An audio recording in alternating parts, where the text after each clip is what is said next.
como eu falei para vocês que eu quero transformar o transistor em algo que seja mais simples de analisar do que as junções PN lá, né, com aquela curva exponencial, a gente vai tentar transformar ele numa coisa mais próxima do que a gente sabe fazer, ou seja, um circuito que seja linear. Se a gente olhar a curva do transistor, né, VBE por IB ou por IE, o que seja, ela é uma curva exponencial, né, igual o coronavírus aí, tá? Ela sendo uma curva exponencial, o que a gente repara? Se a gente tiver uma variação linear, tá, simétrica, no eixo horizontal, provavelmente não vai ter a mesma simetria no eixo vertical. Quer dizer que, sob o ponto de vista desta junção PN aqui, se eu tiver uma variação muito grande dessa tensão que está sendo aplicada aqui, pode ser que meu sinal de saída tenha uma certa distorção. Tá? Isso não acontece por quê? Porque esta variação que está aqui na base, ela é sentida de uma maneira muito pequena aqui no VBE, de forma que o meu sinal de saída, ele reproduza quase que fielmente o sinal que eu estou aplicando na base, tá? A menos de um ganho aí. Mas eu preciso ter um cuidado. Para eu considerar o meu transistor um amplificador para pequenos sinais, e para eu poder transformá-lo numa outra coisa, que é um modelo para pequenos sinais, eu não posso trabalhar com uma amplitude tão grande aqui desse sinal. Tá? O meu VBL não pode variar, mesmo que tenha, né, uma variação grande na base, o meu VBE não pode ter uma variação grande aqui. Ou seja, eu tenho que trabalhar num pedaço da minha curva exponencial muito pequenininho. Se eu trabalhar num pedaço pequenininho aqui, essa variação no eixo horizontal vai ser praticamente a mesma variação no eixo vertical. O que eu estou fazendo? Eu estou operando numa região aproximadamente linear. Eu estou aproximando, né? É como se a minha exponencial ela fosse composta de várias pequenas retas, né? E eu estou tentando trabalhar numa dessas retas. Então eu preciso trabalhar com uma variação pequena. Se eu trabalhar com uma variação grande, eu tendo a ter uma distorção no meu sinal. E o que seria esse pequeno? Seria o seguinte, lá do ponto de vista de emissor, se eu tivesse, para eu trabalhar numa região pequenininha, eu teria de ter a corrente no emissor pico a pico, do ponto de vista alternado, ser em torno de 10% da corrente de emissor quiescente, ou seja, da corrente de operação. Se eu trabalhar com uma variação pequena, alternada, em cima dessa grande variação, dessa tensão fixa grande aqui, que seria a tensão, a corrente de emissor, eu estou trabalhando numa região que a gente chama de uma região linear do meu dispositivo. Eu estou transformando uma coisa que é não linear, que é exponencial, numa reta. E olha só, se eu tenho no eixo Y corrente de emissor, no eixo X, se eu tenho tensão entre base e emissor, e se a relação entre essas duas coisas é uma reta, o que eu acabei de ver? Se eu dividir tensão por corrente, eu tenho um resistor. Então, essa reta poderia ser representada por um resistor. E onde esse resistor estaria? Ele estaria entre a base e o emissor. Ele estaria aqui, ó. Tá? Aqui eu tenho a tensão base-emissor. Aqui eu tenho a corrente de emissor.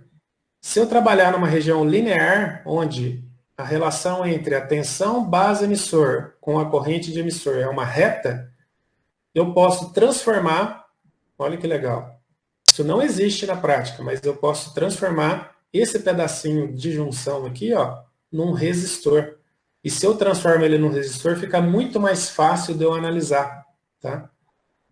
Para eu poder fazer isso, a condição é que eu esteja operando numa região linear, e se eu consigo fazer isso, lá na equação exponencial do diodo, né, do IS elevado a VBE sobre VT, Na hora que eu faço a linearização dali, né, que é fazer a derivada, encontrar a série de Taylor da primeira derivada, né, do primeiro grau, na primeira ordem, eu consigo calcular qual é esse valor. Tá? Se eu obedecer essas condições, eu vou ver que o meu RE, que aqui eu vou colocar um linha nele, que é a representação de um parâmetro, né, que não existe do ponto de vista físico, mas existe do ponto de vista dinâmico do meu componente, que seria a variação do VBE alternado em relação ao IE alternado, eu posso calcular ele como sendo 25 milivolts dividido pelo IE de polarização.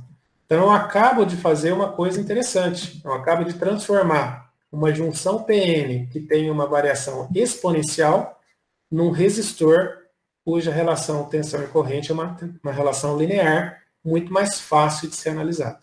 Tá? Mas esse cara ele só existe do ponto de vista alternado. Porque do ponto de vista contínuo, eu continuo tendo aqui 0,7 volts fixo na minha tensão base emissor. Quando eu aplico um sinal alternado, é que eu tenho uma variação na minha corrente de emissor, tem uma variação na minha tensão de base, e essas duas coisas, né, se isso for bem pequenininho, eu posso considerar isso como se fosse aproximadamente uma reta, e aí, magicamente, do ponto de vista de corrente alternada, aparece um resistor que não existia ali, mas passa a existir, e vai ajudar bastante para a gente na análise do circuito. Essa resistência que aparece é chamada resistência CA de emissor. O nome dela é REzinho linha, tá? E ela trata das variações entre VBE e IE, que eu vou precisar depois para poder calcular a amplificação do meu sinal. Muito bem, então, só para a gente poder terminar aqui, se a gente precisasse calcular, do ponto de vista de sinal alternado, qual seria o valor deste parâmetro do transistor? Que esse resistor não existe, ele é um parâmetro. Quanto seria o Rzinho linha, pessoal? A pergunta que fica é quanto é a corrente de polarização IE? Então, vocês vão ter que calcular uma polarizaçãozinha rápida aí. Como a gente precisa calcular a corrente de polarização, eu vou ter que analisar esse circuito sem esses dois capacitores. Do ponto de vista de corrente contínua, eles não existem. Portanto, não existe essa fonte e não existe esse resistor aqui. Só sobra aqueles outros dois resistores lá. A fórmula é 25 milivolts dividido pelo IE de polarização. Se você souber o IE, você calcula o Rzinho linha. 30, que é a tensão que está nesse ponto aqui, menos 0,7, que é a tensão que está nesse ponto aqui, vai dar a tensão em cima desse resistor. Dividido por 1 mega, vai dar a corrente na base. Então, fica 29,3 microamperes, certo? Aqui, se você não considerar a segunda aproximação, isso aqui vai ser aproximadamente 30 microamperes, certo? Vai ser a corrente no coletor. O beta é dado que é 100 vezes 30 microamperes.